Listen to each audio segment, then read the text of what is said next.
Hey y'all, Ramblin' Chris. Today I want to introduce you to my bike. This is a 2003 Harley Davidson 883 Hugger. This is the 100-year anniversary edition, which gets you this little plaque here. And then also on the sides of the tank you have the 1903 to 2003 logos on it, along with this striping here. I bought this bike last year, very beginning of riding season, around end of March. So I've been riding, and it was my first bike, so I've been riding about a year and a half now, roughly. When I bought this bike, I had just under 13,000 miles on it, and you can see we are now almost at 22,000 miles. So things about this bike, it is mainly stock still. As far as performance and such, I haven't done anything. Very little was done with this bike when I got it. When I bought it, the only thing that had been done is the Harley suspension was changed over to these progressives here. And that's all that they had did. As far as what I have done, I changed out the stock filter element. Not the housing itself, just the element. I changed that out to just a drop-in K&N one, mainly because of the fact that they put those breather bolts for the heads inside the air cleaner there, so then it drips oil out and it gets into the air cleaner. And it's with the paper ones, when that happens, they're shot, you gotta toss them. With this, it can go a while longer before you have to do that, and then you can also just clean it. Plus they say that they flow better, and from my experience, they do flow a little better. It's no night and day difference. But it's mainly was for the oiling is why I did that. These pipes, those are completely stock still. This air cleaner, all stock. Mainly everything stock. As far as what I have done personally, I installed the sissy bar here, which makes it really nice. You can see from my trip videos, I use this thing pretty heavily. Without it, I wouldn't be able to do half of what I do. Really, anything over a day trip would be too much, and even day trips are heavy. I mean, there's obviously other options for strapping down, but this is the route I went with. I don't know if I'll ever put saddles on it. I'm not the biggest fan of the look, and it makes the bike a little wider. Maybe one day I'll do it. As of right now, no plans to do that. Maybe on the next one. Then I'm sure you just saw recently in my wheel painting video, I just got these wheels all painted up. They went from that cast to this nice black on the cast parts inside. Makes it real nice. You also probably saw my polishing videos. Got these forks all polished up, same with the wheels. Those were real corroded before. As far as other things I've done, very little is done. I replaced the stock shifter here. The arm went to a black one instead of the chrome one. And then it has this chrome shift peg on it. That may or may not change eventually. It's most likely not. If anything, I might maybe paint that a little bit. I mean, I do like it how it is, but maybe a little bit black in there, make it a little nicer. As far as future plans, at this point, I don't know exactly what I'm going to do. I am planning this stock suspension. It's pretty soft, and if you just press on it, just look how that thing just dives. So when you grab those front brakes, you just grab them real nice and hard. That whole front end, it just goes down. And when you enter corners, if you're entering hard, you scrape a lot sooner. Same like hopping over curbs into your driveway. Since they can't make that nice smooth flow, sometimes you'll go and you'll scrape the kickstand, or as they call it in the Harley world, the jiffy stand. As far as other plans, I will be adding highway bars up front here. I'm probably going to make them double as crash bars. Likely also going to be a custom job that I do. We'll see, that's likely a winter video. Other than that, there is not much else I'm planning to do. This bike, I'm not planning to take it too much beyond stock. I've looked in the seats a little bit, but I think I'm going to leave this bike pretty much the way it is, especially performance wise. Obviously seats not, but performance item, but plan to pretty much leave that this the same. It's going to try and save my money up because I'm going to in a couple years, dependent on space, money, all that kind of thing. Plan to do a build on a bike. That way I can keep riding this around, keep getting the miles on, don't lose any riding time while I'm going building out another bike. Exact plan for what the bike will be yet, I don't know. Throwing some ideas around. That's going to be heavily dependent on what is available.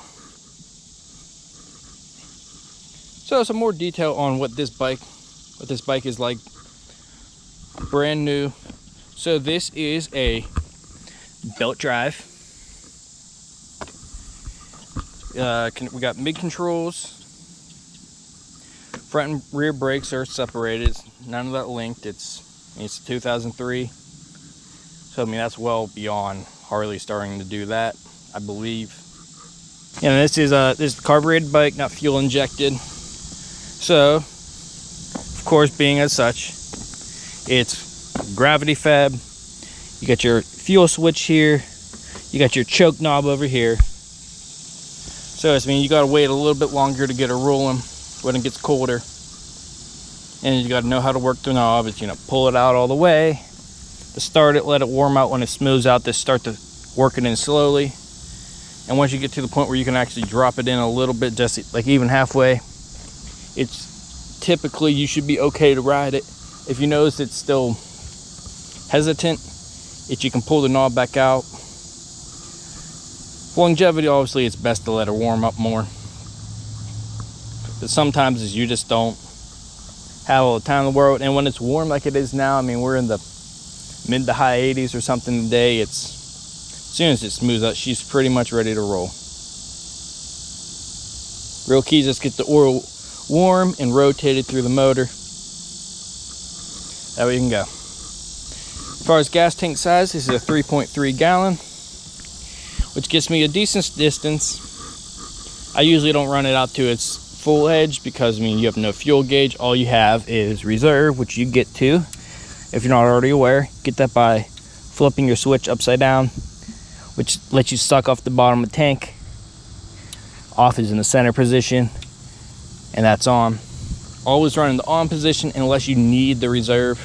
Reserve is supposed to be something like a half gallon, which will get you, should hopefully get you far enough to get to the gas station. As far as fuel mileage on this bike, you really can't complain about this thing whatsoever.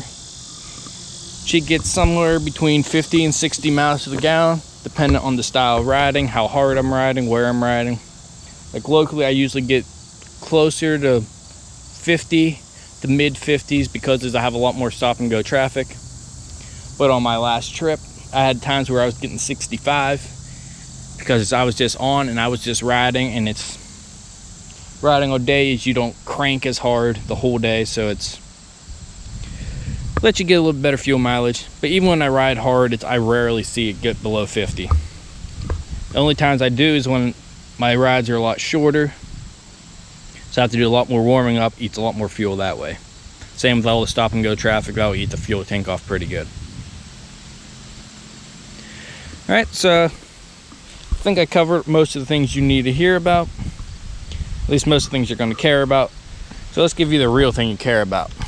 Now this bike is already warmed up, so I don't need to go and use the choke. It's already warm, doesn't need to warm up, so this is not a cold start. I'll go ahead and get this fired up for you.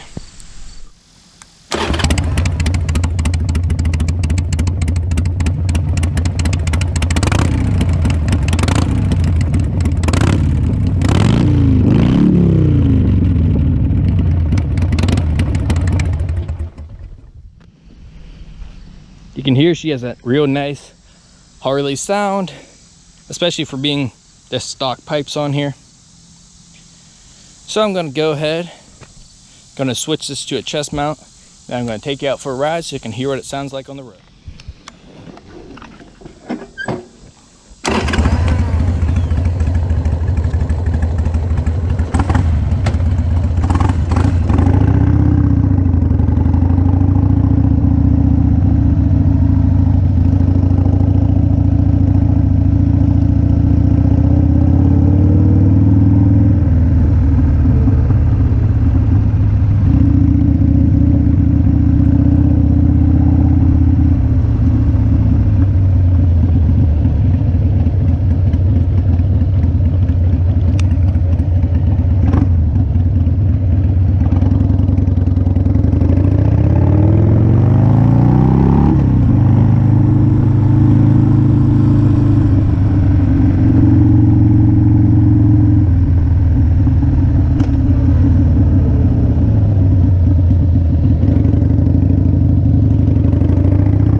And there we are. That's my 883 Sportster.